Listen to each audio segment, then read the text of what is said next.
पुणे देशाच्या शिक्षण विश्वातलं एक महत्त्वाचं शहर. देशभरातून हजारो विद्यार्थी इथे शिक्षणासाठी येतात आणि आता याच पुण्यातून काँग्रेस विद्यार्थ्यांच्या प्रश्नांना राष्ट्रीय राजकारणाच्या केंद्रस्थानी आणण्याची तयारी करत आहेत. काँग्रेसचे नेते आणि लोकसभेतील विरोधी पक्षनेते राहुल गांधी 22 ऑगस्ट रोजी पुण्यात येणार आहेत.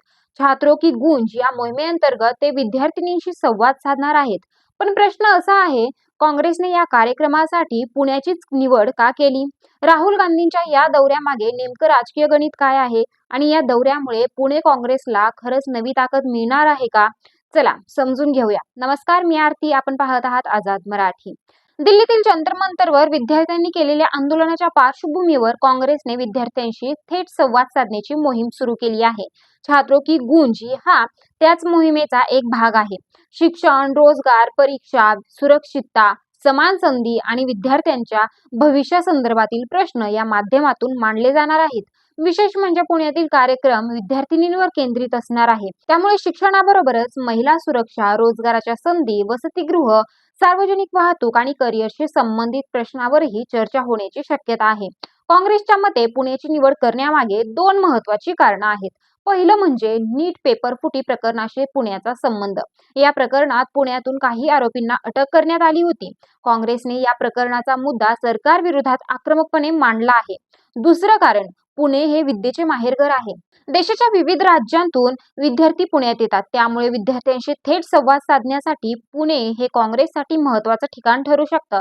म्हणजेच हा कार्यक्रम केवळ एक राजकीय सभा न ठेवता विद्यार्थ्यांच्या प्रश्नांना व्यासपीठ देण्याचा प्रयत्न असल्याचं काँग्रेसकडून सांगितलं जात आहे. राहुल गांधींच्या दौऱ्यामुळे पुणे शहर काँग्रेसला स्वतःला पुन्हा उभं करण्याची संधी मिळू शकते. गेल्या काही काळात शहरातील रस्ते, खड्डे, वाहतूक कोंडी, अतिक्रमण, पाणी पुरवठा, कचरा, सार्वजनिक वाहतूक आणि नदी प्रदूषण अशा अनेक स्थानिक प्रश्नांवर काँग्रेसने आंदोलनं केली होती.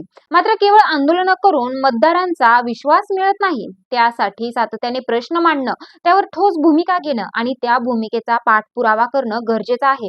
राहुल गांधींचा दौरा हीच प्रक्रिया सुरू करण्याची संधी ठरू शकते.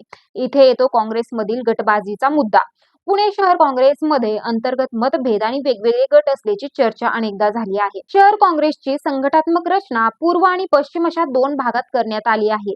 दोन्ही भागांसाठी स्वतंत्र नेतृत्व देण्यात आलं आहे.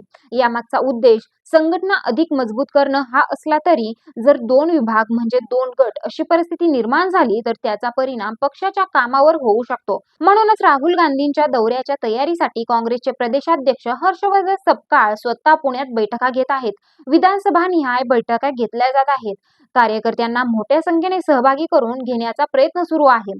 कारण राहुल गांधींच्या कार्यक्रमात काँग्रेसमधील अंतर्गत मतभेद दिसण्यापेक्षा पक्षाची एकजूट दिसणं हे काँग्रेससाठी अधिक महत्त्वाचं ठरणार आहे.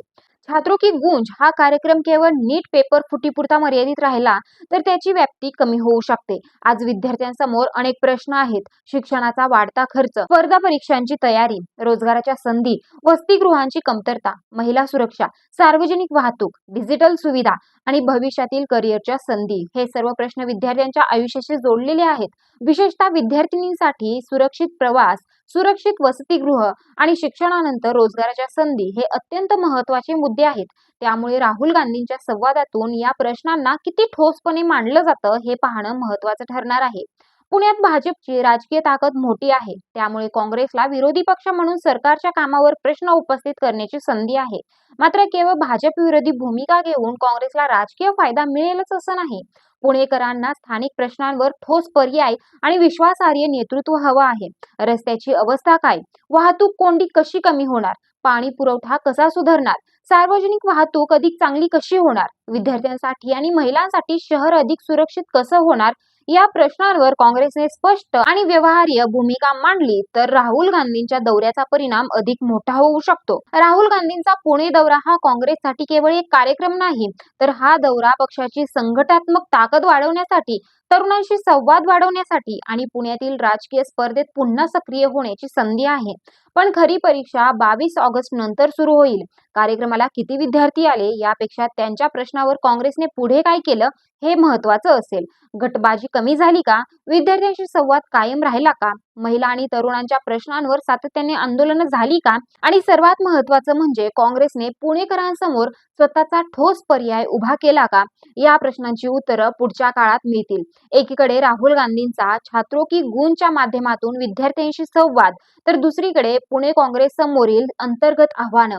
त्यामुळे 22 ऑगस्टचा दौरा काँग्रेससाठी निश्चितच महत्त्वाचा ठरणार आहे. पुण्यातून विद्यार्थ्यांचा आवाज राष्ट्रीय राजकारणात पोहोचवण्यात काँग्रेस कितपत यशस्वी होते हे पाहणं महत्त्वाचं ठरेल. तुम्हाला काय वाटतं? राहुल गांधींचा पुणे दौरा काँग्रेससाठी मोठा राजकीय रिसेट ठरेल का? तुमचं मत कमेंटमध्ये नक्की सांगा. अशाच महत्त्वाच्या राजकीय घडामोडींचं सोप्या भाषेत विश्लेषण पाहण्यासाठी चॅनलला सबस्क्राईब करा आणि व्हिडिओ शेअर करा. धन्यवाद.